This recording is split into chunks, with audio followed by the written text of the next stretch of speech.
session we have discussed the topic quadrilateral. What is a quadrilateral? A closed figure having four sides, four angles and four vertices is called a quadrilateral. Four sides 1, 2, 3, 4.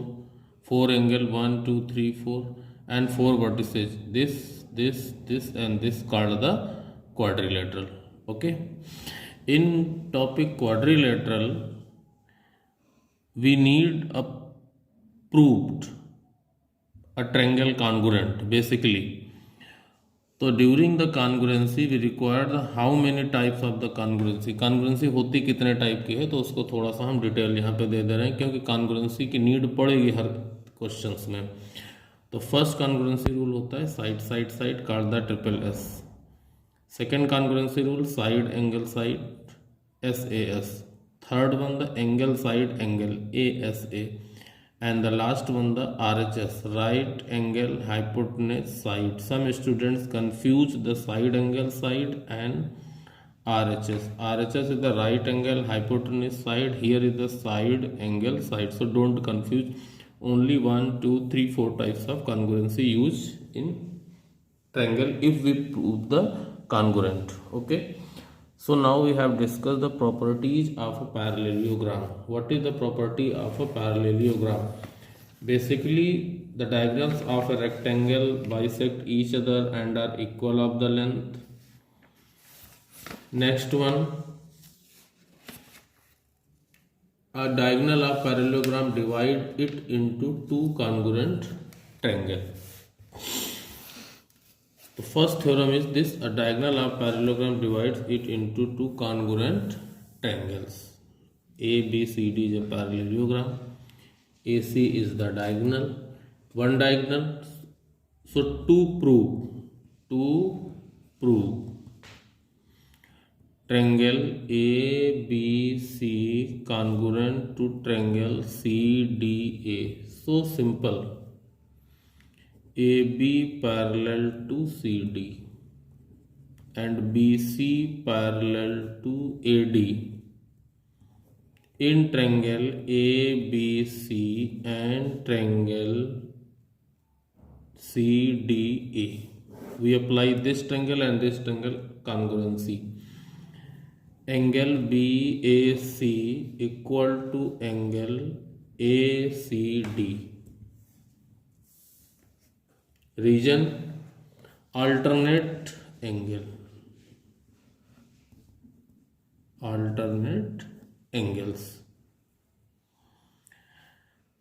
And the next one, angle BCA equal to angle CAD. Region alternate angle. AC equal AC. Region common. Region लिखना बहुत ज़रूरी है. अगर reason नहीं लिखेंगे तो marks deduct हो जाएंगे. थोड़ा सा दूर जाकर के रीजन मेंशन करें आप बार बार, ठीक है ना. B A C equal A C D alternate angle. What is the alternate angle? A B parallel to D C and this parallel to this. So this angle is equal to this angle called the alternate and this angle equal to this angle called the alternate. Alternate means एक छोड़ के एक, यानी next. A C equal to A C. So triangle ABC congruent to triangle CDB by side angle congruency rule. Hence proved. क्या proof करना था? It means diagonal of a parallelogram divide it two into congruent triangle. Hence proved. So we move to the next property, theorem 2. Next property, in a parallelogram opposite sides are equal. So this property we have a proof. In a parallelogram opposite sides are equal. It means ABCD is a parallelogram and AB is equal to CD and BC equal to AD. So here proof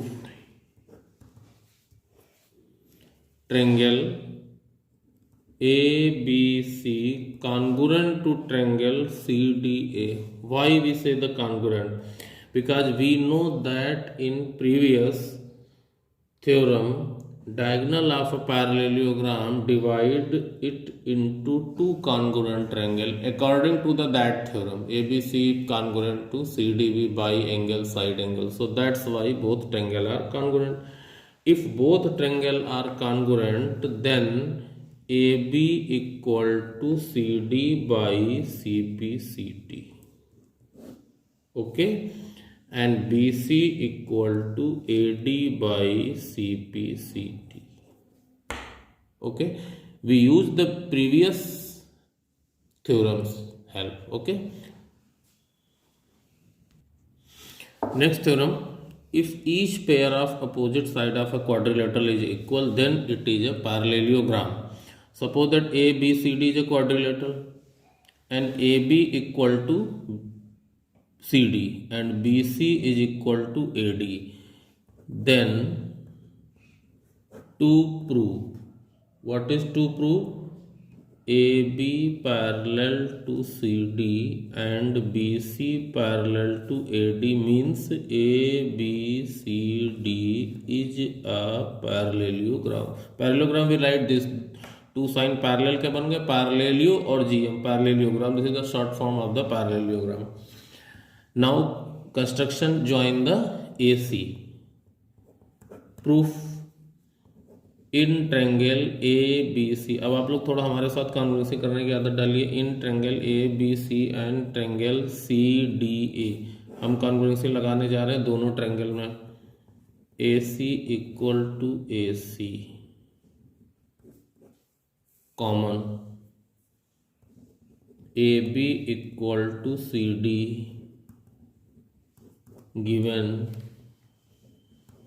BC equal to AD already given.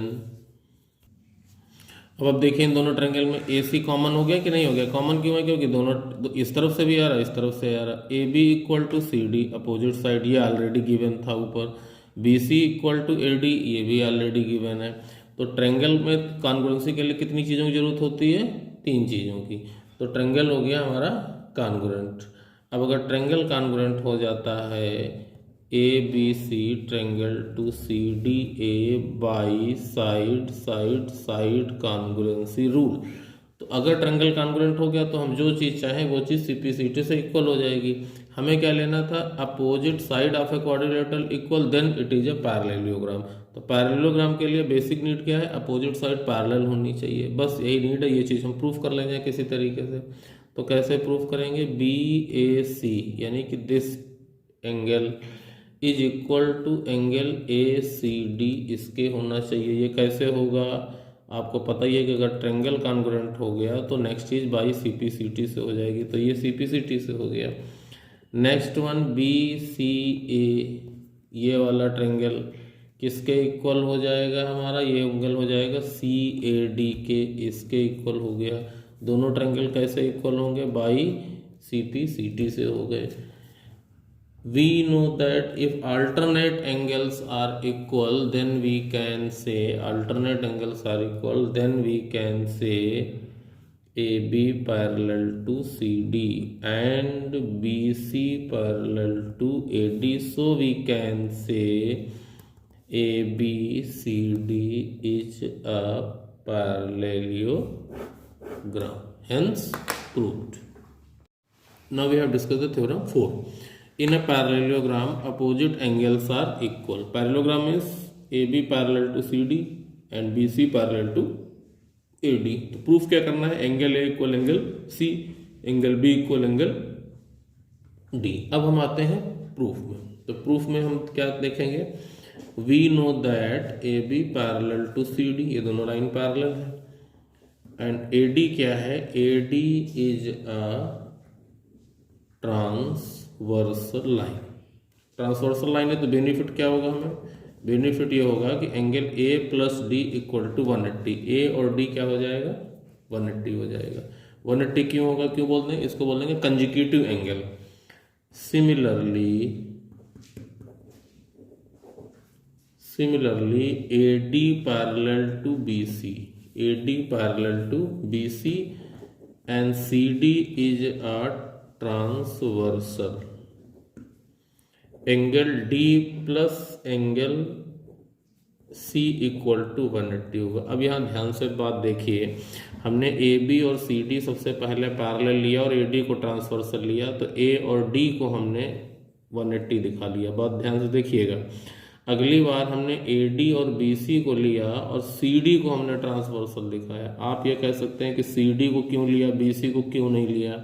हमें ए और C proof करना है, तो हमने अभी previous में हमारा ए और डी आ गया, ध्यान दीजिए ए और डी आ गया। अब हमें यहाँ से एंगल डी एलिमिनेट करना है, बस ये सोचना है आपको। तो ए डी लिया है तो सी डी ले लीजिए, अगर ए बी लिया होता तो सी बी ले लेते, बी को यहाँ से हटा देते। तो अब हमने इसके लिए हमारी सी डी ट्रांसवर्सल हो गई ए डी पर, तो डी और सी का सम 180 और इसका सम भी 180 हो गया। तो 180 की वैल्यू रख लीजिए, कंपेयर करा लीजिए बोथ इक्वेशन को, दोनों इक्वेशन को आप कंपेयर कराएंगे तो क्या मिलेगा, ए प्लस एंगल डी। इसको कुछ लोग बोलते हैं कंपेयर करना, कुछ लोग बोलते हैं इक्वेशन नंबर 2 की वैल्यू इक्वेशन नंबर 1 में पुट करना। प्रोसेस विल बी सेम, दोनों का कहने का मतलब एक ही निकलता है। डी से डी निकल गया, angle A equal to angle C. Similarly we can prove, क्या प्रूफ करेंगे सिमिलरली आप, ए इक्वल सी के हो गया तो सिमिलरली एंगल बी भी इक्वल एंगल डी के हो जाएगा, सेम इसी कॉन्सेप्ट से। बात समझ में आ रही है। Next we have discuss the theorem 5। Next theorem, if in a quadrilateral, अब ध्यान दीजिए एबीसीडी क्वाड्रिलेटरल है, each pair of opposite angle is equal. अगर किसी क्वाड्रिलेटरल के अपोजिट एंगल इक्वल हो जाए, angle A equal angle C, angle B equal angle D, तो बनी हुई फिगर पैरेललोग्राम होगी। इसके ऊपर हम लोगों ने भी क्या प्रूफ किया था कि अगर पैरेललोग्राम है तो उसके अपोजिट एंगल इक्वल होते हैं। यहाँ हम ये बोल रहे हैं कि अगर कोई क्वाड्रिलेटरल है उसके अपोजिट एंगल इक्वल हैं तो पैरेललोग्राम होगी। इसका मतलब क्या है, एक तरीके से उस थ्योरम की ये कोरोलरी है। तो प्रूफ में अब हम आते हैं, चलिए भाई प्रूफ कर लेते हैं। तो मोस्टली आपको ये इजी पड़ेगा क्योंकि प्रीवियस थ्योरम आपको समझ में आ चुकी है। तो in quadrilateral angle A equal angle C and angle B equal angle D, already इसको हम क्या बोलेंगे, ये गिवन है हमारा, ऑलरेडी तो दे रखा ना, ए बी सी डी जो quadrilateral angle A equal to angle C, angle B equal to angle D, तो ये दोनों तो गिवन में चले गए। अगर हम इन दोनों को ऐड कर दें, angle A plus angle B angle C plus angle D, इन दोनों को हम ऐड कर लें तो ये इक्वल में आ गए। अब आप ध्यान दीजिए कि ये दोनों इक्वल तो आ रहे हैं, A plus B equal to C plus D हो गया, और ए किसके इक्वल है, सी के, और बी किसके इक्वल है, डी के। यहाँ पे थोड़ा सा ध्यान दीजिएगा कि हम क्या लिखने जा रहे हैं। ए की जगह सी हो गया और बी की जगह हमने डी लिख लिया। यहाँ पे हमने क्या किया, एंगल सी की जगह हमने क्या लिख लिया, बी लिख लिया, और एंगल डी की जगह हमने क्या लिख लिया, सी लिख लिया। ये कहाँ से चीज़ आ गई, थोड़ा सा इस पर फोकस कीजिए। ए प्लस बी को सी प्लस डी, ये हमने दोनों को ऐड कर लिया, बी के प्लेस पे डी लिख लिया है ना, और डी के प्लेस पे बी लिख दिया, सी एज इट इज हो गया। तो अब हम देख लीजिए, अब एंगल सम प्रॉपर्टी लगा दीजिए। एंगल सम प्रॉपर्टी क्या होता है, angle A plus angle B plus angle C plus angle D equal to 360।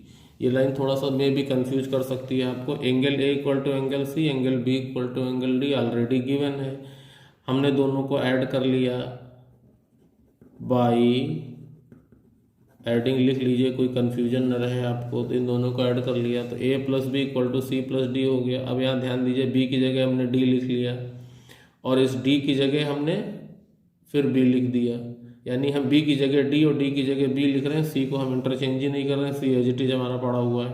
अब हमने लगा दिया angle sum property. Angle sum property क्या होता है कि चारों एंगल का सम कितना होता है, 360। अब इसको हम ले लेते हैं एक तरीके से इक्वेशन नंबर 3, इसको हम मान लेते हैं 3 और इसको हम मान लेते हैं 4। इसको ले लिया हमने 3, इसको ले लिया हमने 4। यहाँ से वैल्यू पुट करना शुरू कीजिए। देखिए angle A plus angle B, ये है ना, और सी डी की जगह हम ए और बी लिख सकते हैं कि नहीं, तो लिख लो भाई, angle A plus angle B equal to 360। कोई प्रॉब्लम, ध्यान दीजिए इसको मैं अंडरलाइन किए दे रहा हूँ। सी प्लस डी की वैल्यू ये है कि नहीं है, ये भी अंडरलाइन कर दिया जिससे आप क्लियर कर लो। बिल्कुल आपको कोई भी प्रॉब्लम नहीं होनी चाहिए किसी बच्चे को। ये हमने अंडरलाइन कर दिया C+D और ये अंडरलाइन कर दिया C+D। यहाँ से C+D की वैल्यू A+B जो थी वो घुमा के यहाँ रख दिया के, तो अब हमारे पास वैल्यू क्या हो गई, twice of angle A plus angle B is equal to 360, angle A plus angle B equal to 180 degree. दोनों का सम कितना आ गया, 180 डिग्री। बात समझ रहे हैं। अब अगर दोनों का सम 180 डिग्री यानी A प्लस B का सम 180 डिग्री है तो AD BC पैरेलल हो जाएंगे कि नहीं, क्योंकि हमने पिछली थ्योरम में क्या एक्सप्लेन किया था कि अगर ये दोनों पैरेलल है, ये ट्रांसवर्सल है, तो ये दोनों कंसेक्यूटिव एंगल हो जाएंगे, इनका सम 180 डिग्री हो जाएगा। और यहाँ अगर इनका सम 180 डिग्री दे रखा है तो ये दोनों लाइन पैरेलल होंगी कि नहीं होंगी। It means A plus B अगर 180 है, so we can say AD parallel to BC। तो हम क्या बोलेंगे कि AD BC के पैरेलल है, AD पैरेलल के BC है, AD पैरेलल टू BC हो गया। सिमिलरली क्यों लिया जाता है कि यही प्रोसेस रिपीट करनी पड़ेगी, तो उसको एक वर्ड डाल दिया similarly and carry forward. Similarly हम क्या लिखेंगे, A plus D equal to 180 degree. अब A प्लस D अगर 180 डिग्री है तो AB पैरेलल टू DC हो जाएगा। ध्यान दीजिए हमारी बात को, यहाँ पे मैं फिर से रिपीट कर रहा हूँ कि A plus D equal to 180 है तो AB पैरेलल किसके हो जाएगा, DC हो जाएगा। ऑलरेडी ये पूरा कॉन्सेप्ट आपका प्रूफ हो चुका। So we can say ABCD is a parallelogram, hence proved. बात समझ में आ गई आपको, ये आपकी थ्योरम क्लियर हो गई। Okay, next theorem, the diagonal of a parallelogram bisect each other. Bisect का मतलब, देखिए यहाँ पे थोड़ा सा मैं रोक रहा हूँ और बाइसेक्ट और इंटरसेक्ट में डिफरेंस समझ लीजिए। बाइसेक्ट होता है कि ये O जो है ये BO और OD को बराबर बराबर डिवाइड कर रहा है, यानी if OB is 2 centimetre this is also 2 centimetre. Intersect का मतलब हो गया कहीं से भी कट कर दे। बाइसेक्ट में 2 equal part, intersect only 2 part. तो diagonal of a bisect each other, the diagonal of a parallelogram bisect each other. Proof given क्या है, ABCD is a parallelogram. Proof क्या करना है, OA equal OC and OB equal to OD। अब हम देख लेते हैं प्रूफ। चलो भाई प्रूफ करो। अब इसमें 2 चीज़ें ध्यान करनी पड़ेंगी कि हमें दोनों ट्रायंगल में कॉन्ग्रुएंसी लगानी है, तो कौन सा ट्रायंगल हम चूज करें। तो सबसे पहले हम चूज करते हैं अपोजिट ट्रायंगल, कोई भी, चाहे ये और ये ले लीजिए या ये और ये ले लीजिए, कोई भी अपोजिट ट्रायंगल ले लीजिए।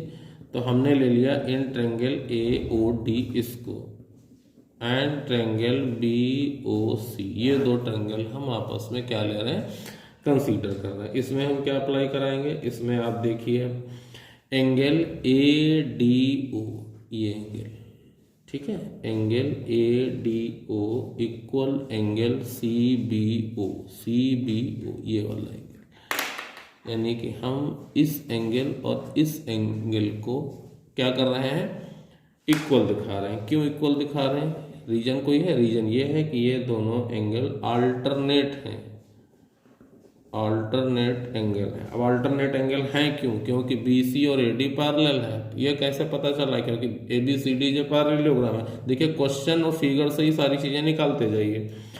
और सिमिलरली यहाँ पे ले लीजिए DAO इक्वल टू BCO, इसके पीछे भी रीजन क्या लिखेंगे, अल्टरनेट एंगल है। यानी हमारे कहने का क्या मतलब है कि अब हमने कौन सा ट्रायंगल लिया, DAO, ये एंगल। अगला कौन सा लिया, BCO, ये ट्रायंगल, ये डबल लाइन हमने ड्रा कर दी। ये दोनों अल्टरनेट हो गए, या ये दोनों अल्टरनेट हो गए। अब ये जब ये दोनों ट्रायंगल अल्टरनेट हो गए, अब उसके बाद एक ये तीसरा ट्रायंगल आपको नजर आ रहा है। कौन सा ट्रायंगल आ रहा है, AOD equal to angle BOC। इसको क्या बोलेंगे, इसको बोलेंगे वर्टिकली अपोजिट एंगल। यहाँ एक चीज और थोड़ा ध्यान दे दीजिए, हम आपको वार्न करेंगे, सावधान करेंगे कि जैसे कुछ बच्चे क्या करते हैं, इस 2 ट्रायंगल ले लिया AOD एंड BOC, उसके बाद क्या लिखेंगे BC इक्वल टू AD या BCO इक्वल टू DO। उनके कहने का मतलब है तो सब एक ही चीज, एक चीज नहीं है।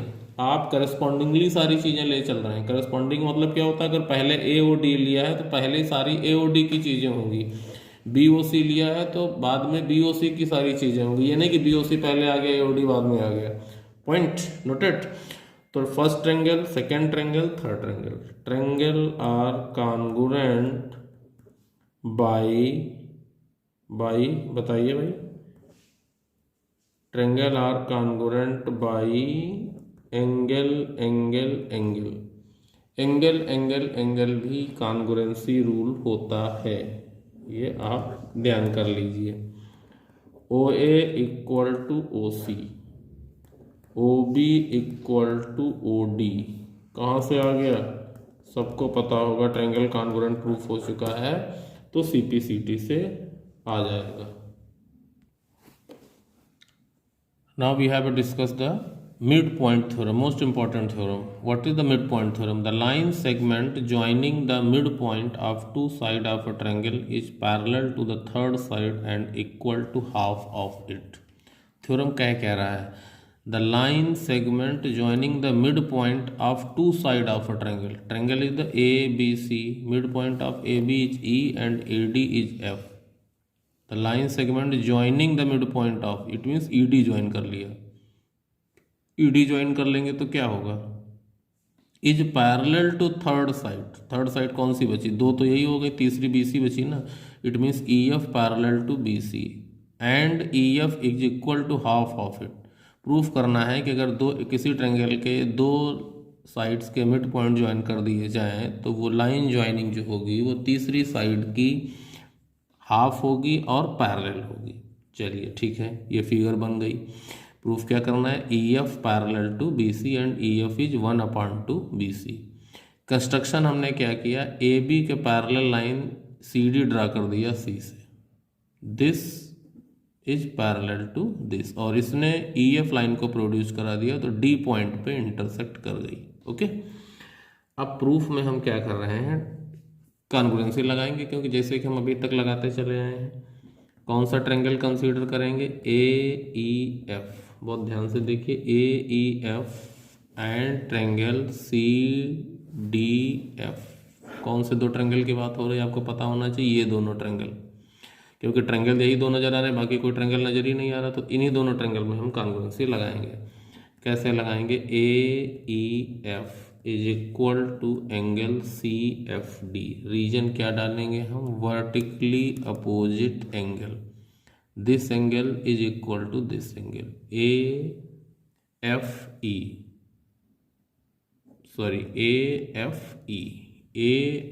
इज इक्वल टू CFD, ये दोनों एंगल वर्टिकली अपोजिट हो गए आपस में हमारे। AF इक्वल टू FC, ऐसा क्यों लिख लिया हमने, क्योंकि F is mid point, F is mid point of AC। F जो है वो AC का मिड पॉइंट है, तो ये साइड इक्वल हो गई, ये दोनों एंगल आपस में इक्वल हो गए।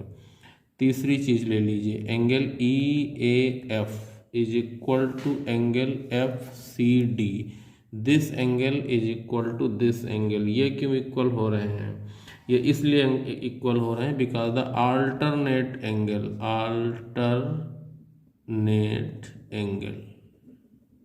ये अल्टरनेट एंगल हो गए। क्यों अल्टरनेट एंगल, क्योंकि ये लाइन और ये लाइन पैरेलल है, AC ट्रांसवर्सल हो गई, तो this angle is equal to this angle. Triangle are congruent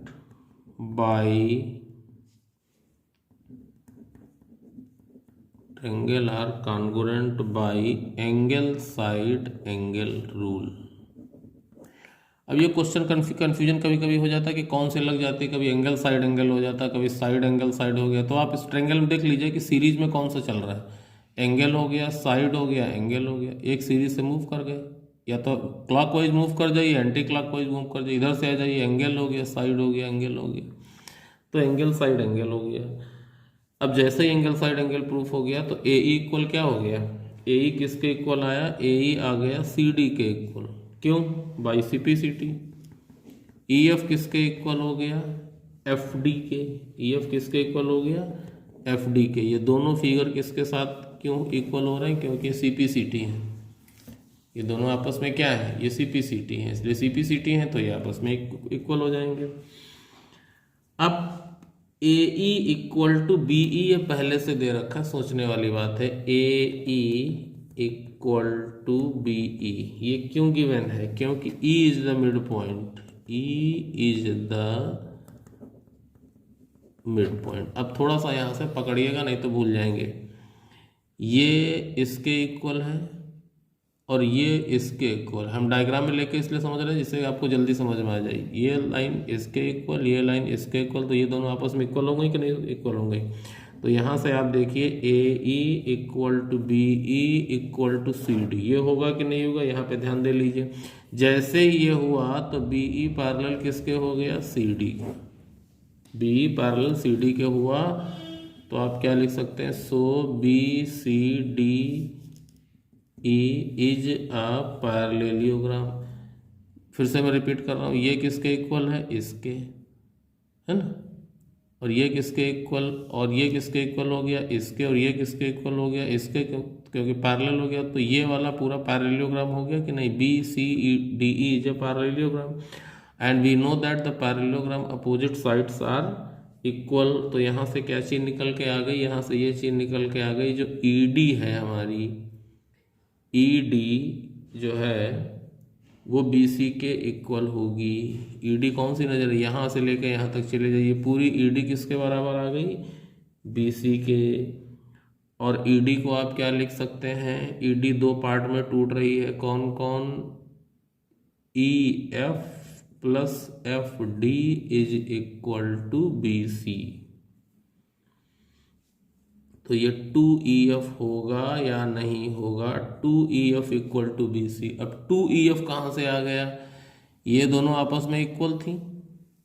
यहाँ से देखिए ये लाइन मैं आपको अंडरलाइन के दे रहा हूँ जिससे कि आप क्लियर समझ लीजिए। ये EF इक्वल टू FD आपने CPCT से प्रूफ कराया था, तो यहाँ पे वैल्यू हमने डाल दी FD के प्लेस पे, तो 2EF इक्वल टू BC हो गया। और जैसे ही आपका 2EF इक्वल टू BC हुआ तो यहाँ से क्या निकालेंगे आप, EF equal to BC upon 2, ये पहली चीज प्रूफ हो गई।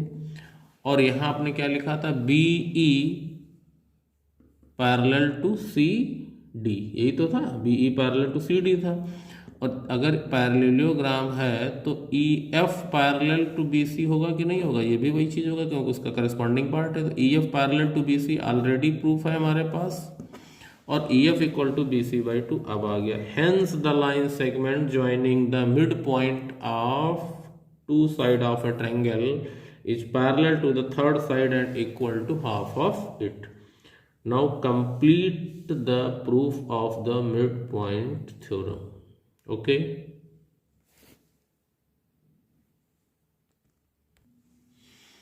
इसके बाद आता है converse of mid point theorem. यहाँ पर एक बार रिपीट करना चाहते हैं, कन्वर्स में ये होता है कि जैसे कोई चीज़ गिवन थी उससे हमने टू प्रूफ किया, जब कन्वर्स उसका होगा तो टू प्रूफ गिवन में चला जाएगा और गिवन टू प्रूफ में आ जाएगा। तो converse of mid point theorem क्या होता है, the line drawn through the mid point of one side of a triangle parallel to another side bisect the third side. कहने का मतलब यह है कि अगर ट्रायंगल ABC हमारा गिवन है, आपका ये ट्रायंगल ABC है और इस ABC में हमें BE और AE ये दोनों आपस में इक्वल गिवन है एडवांस में, क्योंकि E मिड पॉइंट है हमारा और ये जो EF लाइन है ये BC के पैरेलल है। तो प्रूफ क्या करना है, F यानी कि जो ये वाला पॉइंट है ये भी AC का मिड पॉइंट होगा। फिर से सुनिए, ABC एक ट्रायंगल है जिसमें कि EF BC के पैरेलल है और E मिड पॉइंट है AB का, तो F भी मिड पॉइंट होगा किसका, AC का।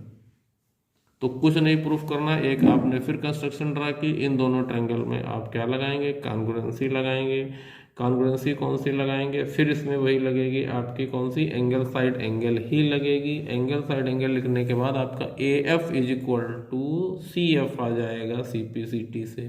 जैसे ये चीज़ आप CPCT से इक्वल करेंगे तो ऑटोमेटिकली F क्या होगा, F is the mid point of the इस। Got it my point, okay. So now each and every theorem complete explain हो चुकी हैं मिड चैप्टर क्वाड्रिलेटरल में।